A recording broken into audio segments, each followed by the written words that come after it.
Doctor Babasaheb Ambedkar यांना अभिवादन करण्याकरता आलो आहोत। आणि आपल्याला सर्वांना याची कल्पना आहे की आज आपला देश अत्यंत वेगाने प्रगती करतो आहे। जगातली 5वी सर्वात मोठी अर्थव्यवस्था आज भारत झाला आहे, जगातली 3री मोठी अर्थव्यवस्था होतोय। याचं सर्व श्रेय जर कोणाचं असेल तर ते श्रेय भारतरत्न डॉक्टर बाबासाहेब आंबेडकरांनी जे संविधान आपल्याला दिलं त्या संविधानाचं हे श्रेय आहे।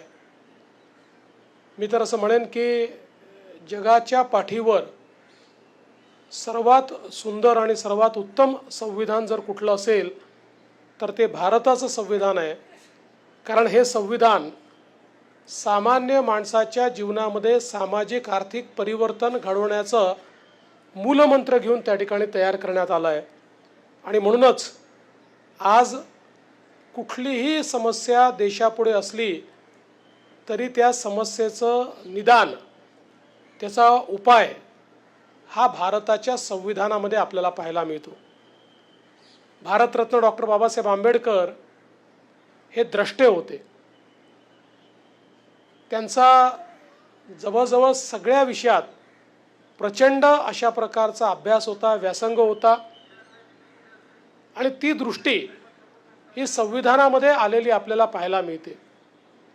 आणि खऱ्या अर्थानं भगवान गौतम बुद्धांनी धम्माच्या माध्यमातनं जो समतेचा, बंधुतेचा एक संदेश दिला, तो संदेश देखील आपल्या संविधानाच्या माध्यमातनं आपण अंगीकारला हे आपल्याला पाहायला मिळतं।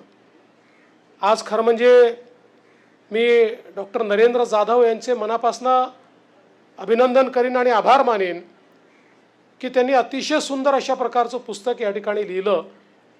मी बसल्या बसल्या ते पुस्तक चाळत होतो।